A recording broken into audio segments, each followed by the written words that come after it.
Welcome to the Leaders in Payments podcast, where we talk to C-level leaders from across the payments landscape. We'll be discussing the products and services that impact the payment space today, as well as trends and predictions for the future of payments. We will also hear stories from our guests about their journeys to the top. Hello, everyone, and welcome to the Leaders in Payments podcast. I'm your host, Greg Myers, and today's special guest is Carlos Vega, the CEO of Tesorio. So, Carlos, thank you for being here and welcome to the show. Hey, thanks for having me, Greg. Great. So let's go ahead and dive right in. If you don't mind, tell our audience a little bit about yourself, maybe where you grew up, where you went to school, where you currently live, a few things like that. All right. Yeah. So it's a longer story. I was born in Panama, moved to the States when I was 3, grew up in New York, went to school in Philly, went to Penn for undergrad. A little bit after college, moved back to Panama, met my wife here, then moved back to the States, went to business school at Wharton, and then started Tesorio. We got into Y Combinator, moved out to California, and now I live in Panama again. Oh, wow. Third time? Well, let's go ahead and talk about Tesorio. So tell the audience what Tesorio does. Yeah, so basically, our main point of view is that closed one is just the beginning. And the main thing you want to be able to do is, anything you sell is good for revenue, but revenue is not real until you get paid. And that's when you can start to reinvest in your growth, right? And so what we're trying to do is automate all the financial operations, all that tactical work that happens after closed one to make sure that you invoice your customer, make sure that the invoice is delivered, make sure you follow up efficiently and all the collaboration across sales, CS, and finance happens. Make sure you receive payment pretty easily. And then finally, make sure you're reconciling those payments. And if you do all of that efficiently in one platform connected to all the right systems, you can start to get a lot more predictability in your cash flow. And the faster you do that, obviously, the faster you can reinvest those dollars in growing your company. We call it all connected financial operations, but basically it's a SaaS platform that enables all of these workflows. Okay. Are there certain verticals that you focus on? It's a good question. I think getting paid and cash flow is a pretty it's a pretty universal horizontal problem. We have had a lot of amazing traction with companies in the B2B SaaS space, and also a lot of companies in physical goods, manufacturing, wholesale distribution. And the last other vertical is professional services. But we're pretty agnostic, but those are the ones where we tend to gravitate to.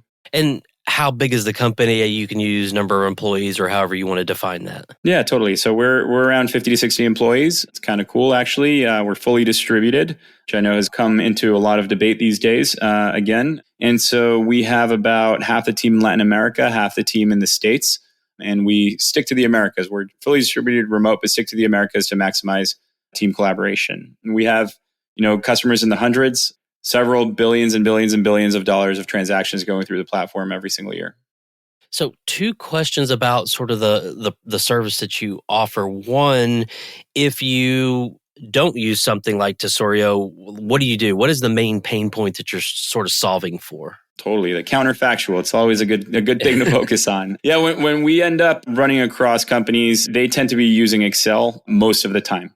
There are other players in similar spaces, but 90% of the time, companies are on a Monday, they export from their ERP all the open invoices that they are owed. They then go through, work those with Salesforce, their ERP and Outlook open, copy pasting in, emailing, writing notes.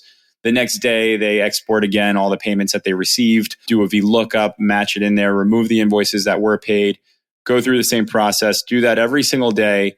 Then the next week, they come along and they start all over again, right? Now, imagine instead of that, getting pinged through Teams or Slack, Outlook, all the different areas, you had one single inbox to work from, one system that was connected to all your core financial systems, and all of those processes after closed one being fully automated.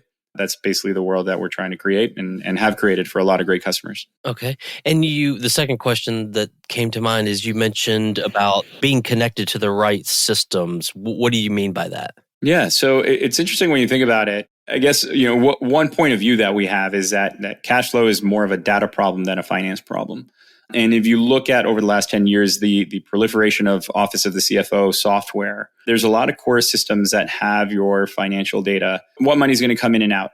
And with AI over the last year and a half, 2 years, you're actually able to tap into even more data like emails, Slack messages, contract PDFs, all that sort of data houses what's going to happen with your cash and what has happened in a lot greater detail. And so we plug into some of the obvious systems, right? Like let's say on the ERP side, NetSuite, Intact, Workday, QuickBooks Online. On the CRM side, something like Salesforce. On the email side, something like Gmail, Outlook, Zora for billing, and multiple other systems. But the interesting thing we've been doing lately is using what we call primary source data. So can we pull a signed contract from Salesforce and use AI to understand how the billing schedule is going to be over the next period of time so that you can forecast what your collections are going to be? Can you use that same AI to generate an invoice and deliver it more efficiently to the customer without the kind of the baton drops that happen between sales and finance, right? Where someone forgot to put in a PO number, or they put in the wrong contact information, or they swap the billing and shipping address. These are things that happen all of the time and really impact your timeliness of payment. And those things shouldn't happen these days, right? And so we're plugging into like other systems that are not as typical, combing through emails, bringing in, for example, from the banks, images of checks. Sometimes not all the banks give you like a pre-processed lockbox feed. They just give you images, or, there's attachments in emails, or there's something in the body of the email and things like that. So, we can get more into detail, but those are the types of things we're looking at. Think of it like tentacles almost going out, capturing all the information it can. Yeah, I think the days of thinking about what you do as like just a check coming into the company are kind of long gone, right? It's much more complicated than that, but you're able to simplify it. AI helps with that. So thinking about how you get business and sort of your go-to-market strategy, do you have a direct sales team? Do you work through partnership channels? How do you go to market? Yeah, so the answer is both. So we do have a direct sales team, and then we also work very closely with several PE firms, a couple of the big four accounting firms, and obviously, Workday, NetSuite, like Workday Ventures is an investor in our company as well. And so we've partnered with them, and then we've been lucky to have a longstanding partnership with some of the banks as well. And what would you say differentiates you from your competitors out there? It's a good question. I think, just as a side note, this is just a personal point of view. I think there's something I've noticed, at least since the platform shift to AI early last year. There's something I've come to call basically the convergent evolution of software. And if you're familiar with convergent evolution in biology, right, it's this concept of like two species that are completely unrelated anywhere on the ancestral tree developing into almost identical animals, right? And I think with the increase in velocity for development, the increase in competition coming at you from every angle, I think the times where like the traditional competitive moats of UI, a couple of product features or capabilities, a couple of connectors and things like that, I think those are all dead. I think the competitive moats going forward are going to be completely different, a lot more data driven, a lot more focused on the objective that you're trying to achieve. And so there's a lot of differentiation there. Another thing that's really important is what you're known for. And one of the things that, again, I believe really sets us apart from anyone else is this concept that, look, I said it earlier, that for us, cash flow is more of a data problem, not a finance problem. But to unpack that, what it means is like, look, this is the irony of cash flow, right? Like, if you're going to pay a bill, you know exactly when you're going to send it. You can choose not to put the check in the mail. You release the payment, even down to payroll. Like every single dollar going out the door, you control. So the only thing that's unpredictable is when you're going to get paid, right? The funny part about that is your AR is someone else's AP. So to someone else, your AR is perfectly predictable, right? And so if you think about it from that perspective and you start to think about, like, take a little bit more of a network thinking perspective, can you create the incentives? Can you create the software that goes into all the right data sources? For example, what if you have software that can automatically log into Coupa and Ariba at your vendors, right? Get all the information, maybe process all the notifications that you're getting from Coupa and Ariba and the myriad other portals, right? To figure out, like, okay, when am I going to get paid? Is my invoice already approved? When's it expected to be sent? All that sort of stuff. And that all flows naturally into your forecast for when you're going to, what your cash flow is going to look like in the near term. That mindset, I think, is a pretty core tenet of what we do. It influences our strategy. And by the way, everything I just said, imagine if we actually do. So I feel like that's a core differentiator. Just to summarize, I think the core differentiators going forward are being known for what your objective is, having the right business logic and data connectivity And it's not just data for data's sake. I say like data might be the new oil, but petroleum's pretty useless, right? So like, what is it that you're actually going to do with that data? The objective, the business logic. And then I know this sounds really basic, but your brand, like, does it instill trust so that people are willing to give you that data in order for you to do these things? It's kind of ironic because I saw today on LinkedIn, someone was saying, why do we still have a 30-day terms for invoices? And just as you were talking about that, it's like, that's one of the challenges, even for me as a small business, is whenever I work with larger companies, I don't know when I'm going to get paid. And sometimes they Right. tell me it's 60 days or 90 days and it's 120 days, or it's 30 days, but it ends up on day 31, I don't see any money. And I mean, it's just that whole challenge. I don't know how directly that is related to what you do, other than I know it's a challenge and I don't understand why we even have 30-day terms. Yeah, that's actually directly related to what we do, which is, again, if you had to boil it down to one thing, one of the things we're most known for is drastic reductions in DSO, right? Your day sales outstanding, which is exactly what you're talking about. How long does it take you to collect a dollar you sold, right? Yeah, it's a really curious thing, like I think it boils down to working capital, right?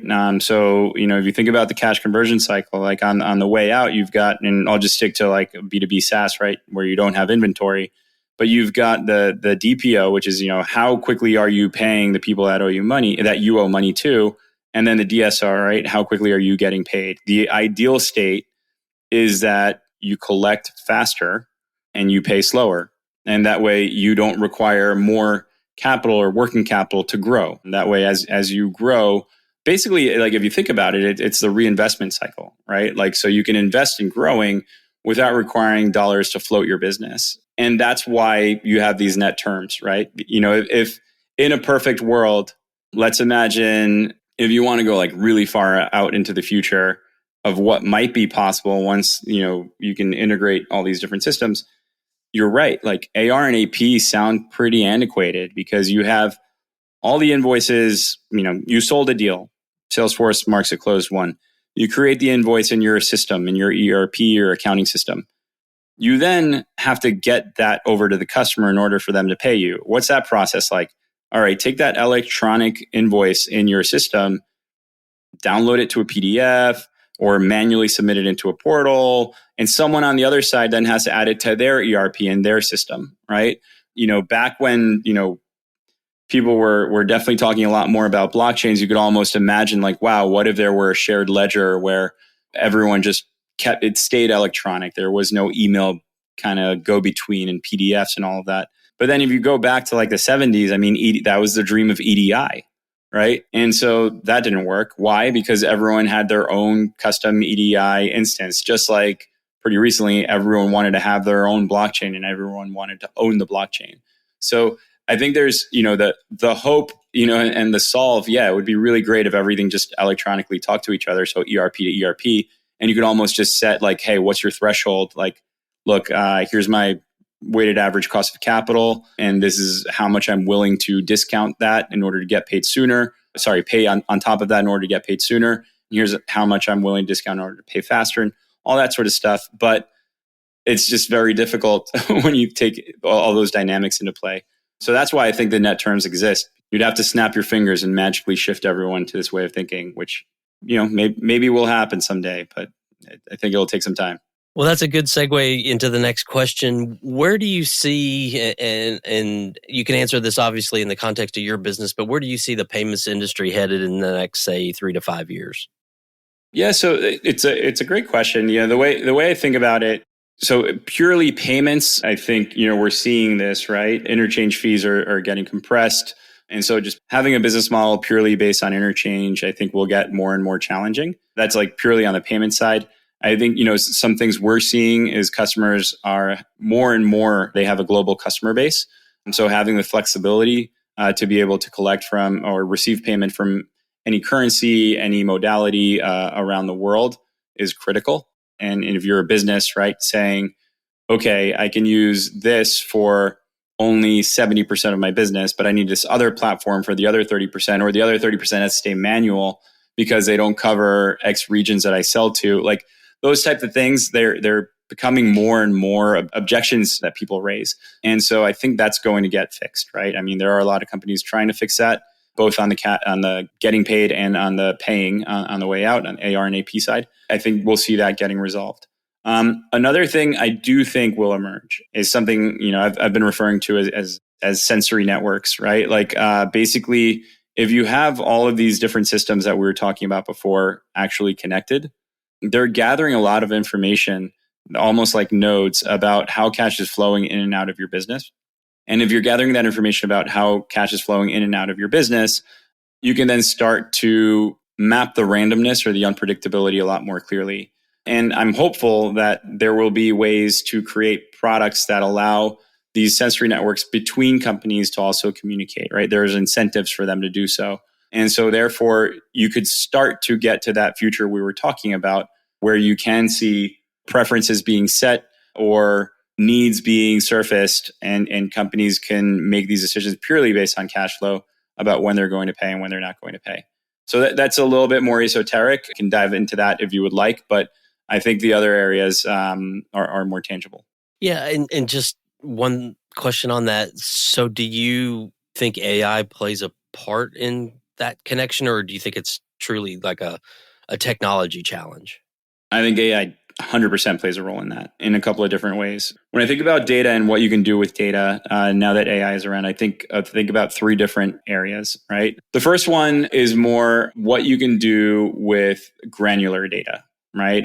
So being able to dive into, let's say I want to figure out when I'm going to get paid, and I have access to the entire payment history over the last 2 years of this customer, and I have open invoices from them today. I can go through and look at very easily with machine learning and AI, all the payment history, come up with a prediction about when this invoice is going to get paid, comparing it also to other similar customers.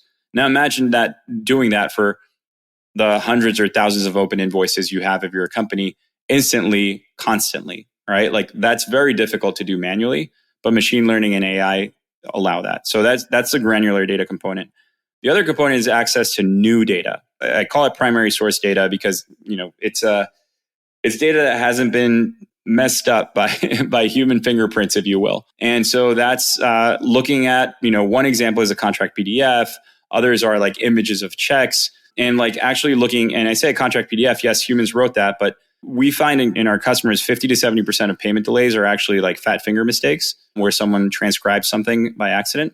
But think about the contract. You had teams of lawyers, both sides paying thousands of dollars to their lawyers to make sure, every I was dotted and T was crossed, right? So what if you could use that information to come up with the invoice automatically without having to rely on a sales rep keying in information on the opportunity in Salesforce? That's just one basic example, but also like going through that to catch other mistakes and areas. And that's a third use of AI I feel is validation or cleaning of existing data. So what if you could use that contract data to then vet the information that's in your ERP and Salesforce, compare them against each other, and see like, hey, did you catch a mistake before the payment gets delayed? So that's on the data side. The other thing, again, also just to go a little bit further into what I actually no longer think is the distant future, I think a really important part of creating those sensory networks is the velocity of integrations. I don't think we're too far, and today you can do this if you focus on it. I don't think we're too far from the point where you can enter an API website, the API docs, and create an integration. If you think about those two things, right? Like being able to use granular data, primary source data, and cleaning up existing data, and then the ability to use AI to connect to almost any data source you want at lightning speed, that's where you're going to start to see these networks emerge. And all of that's possible today. And that's why I don't think it's that distant anymore to get to that point. Yeah, the whole use of AI in payments is a hot topic that I hear about, talk about a lot, and it seems to always come back to like, oh, we use AI in fraud or whatever. And I know there are so many other use cases and valuable areas within payments when you think of just payments holistically, not like credit card payments, but AR, AP, everything. I could sit here and talk about it forever, but I know that the topic is not AI, so we'll move on. But I think it's fascinating, and I love your kind of view of it. So I appreciate you sharing that. But let's switch gears a little bit and talk about you. So tell us about your professional background and sort of how you got to your role there at Tesorio and starting the company. I started out of college. I worked for the CFO of GM's pension fund, which at the time was a $160 billion fund. I worked there for almost 2 years and then actually took a year off to travel around the world thanks to his inspiration. Pretty exciting. He gave me really good career advice early on. I was 23 and I said, look, what's this going to look like on my resume? I really want to do it. And he said, hey, if someone doesn't want to hire you because when you were 23, you went backpacking around the world, you probably don't want to work for that person anyway. So that really, as a 23-year-old, right, just starting your career, that was great wisdom to get early on, about, hey, you're also interviewing who you're going to work for, which is something you didn't think about at that point in your career. And then I came back, I worked in reinsurance, and then most of my, I'd say, professional growing up was doing M&A at Lazard. I was based in Panama, covering commercially the Caribbean, Central America, execution-wise, worldwide. That was pretty interesting. While I was there on the side, I had a factoring business. Factoring, that was my first company, and it was called Elemento Factoring. And the idea, it was with a peer from Lazard, and our idea was, hey, look, we're going to, I kind of, rushed over this, but factoring is when you're buying someone's accounts receivable at a discount so that they can get working capital now instead of having to wait to get paid, right? So that net 30 example you gave earlier, I'm sure you're familiar with it, but just sharing it for your audience. And so our whole idea was like, man, that sounds like payday lending for business. We don't love it. So why don't we go out there and say, look, we'll give you the factoring now, but we'll help you graduate to a bank line of credit.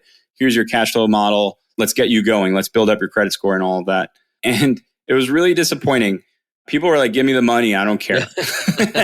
And that's why I was like, all right, this is definitely payday lending for business. I don't love it. By the way, factoring plays a really important role, but that was just, and not to knock the industry, super important industry, especially for global trade. But for me, I was like, it was, I had this mission that I was on. And that's where, I went to business school, and my goal was to start something that helped people understand their cash flow and could make it more predictable. And that's what got me into starting Tesorio.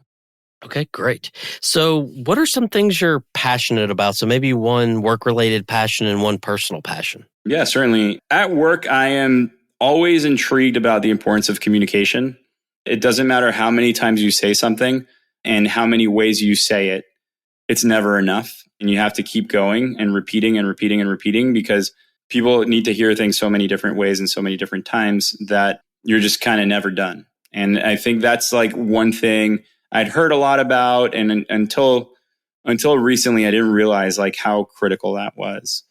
Outside of work, I love playing tennis, but more material in that, I'd say we talked about Panama quite a bit earlier on about how many times I've been in and out of the country. But I really care about looking at the region, and Panama in particular, and seeing, back to communication actually, what is the impact of having a lack of a defined country vision? I think the Dominican Republic is doing it pretty well. But I think the best is the U.S. I mean, I grew up in the States, was there from 3 to 23. So it's pretty formative years, obviously, and then college and then grad school. The power of the American dream is something that's it should not be forgotten, should not be lost, right? I think that's something that I'm always wowed by and super intrigued by. Or in Marvel, they call it the origin story, right? In all the comic books. The origin story in the U.S. is like, look, we had a revolution, in 1776, we went and we fought what was at the time the biggest empire, and we won, right? Like, and that's the origin, right? And then now it's like, wow, like, we fight and we do what we need to do, and we will, succeed. And that's something that is very powerful versus a lack of that narrative, right? Like, I wasn't born in the States, but I can talk about the founding fathers. I know all, the Paul Revere story. I know the Boston Tea Party, like all these like stories and these narratives are so powerful. And seeing the lack of that in some of the countries in our region is something that I'm constantly thinking about. Wow, like what if those stories could be told, right? Like it's a region with such rich culture, so many natural resources, such a hardworking, high levels of grit, societies. What if we could capture that energy, right? Like that origin story, that vision for what could be. And that's something, obviously I just rambled way more than you probably expected on that topic, but I'm very passionate about that, and something I spend a lot of time thinking about. Okay. No, that's great. Well, if someone comes to you, Carlos, and they're interested in starting a career, maybe they're sort of where you are at 23 and they're asking you for some career advice and that they want to have a career maybe in payments or fintech or, something around what you're very, passionate about, what kind of advice would you give them to help them be successful in their career? Yeah, I'd say I'll tell you the thing that I missed the most. I wanted to start a tech company, but I had never worked in tech. I understood finance super well, but starting a tech company in fintech or, office of the CFO, payments, it's very different from working at a bank or working in investment banking or working in a finance job. So my advice would be to find the best company you can get a job at and go work there for the best person you can. Do that for 2-3 years before starting your company. You're probably going to meet your co-founders there, or you're going to learn so many things of what to do, what not to do, that will save you a lot of time. Okay, great. Well, Carlos, we've covered a lot of ground about you and the company and the industry as a whole. Is there anything else you'd like to add before we wrap up the show? All I'll say is that right now is actually a super exciting time to be building a company. I'm jealous of anyone who gets to start from scratch. And the amount of things you can do, the velocity at which you can develop, it's super exciting. Just go for it. Pretty excited to see what happens over the next couple of years and continue to be passionate about the space. Awesome. Well, Carlos, thank you so much for being on the show today. I know your time is very valuable, so I really appreciate you being here. Oh, thank you so much, Greg. And to all you listeners out there, I thank you for your time as well. And until the next story. Thank you for joining us this week on the Leaders in Payments podcast. Make sure you visit our website at leadersinpayments.com, where you can subscribe to the show and where you'll find our show notes. If you enjoyed listening, please share on your social channels as well.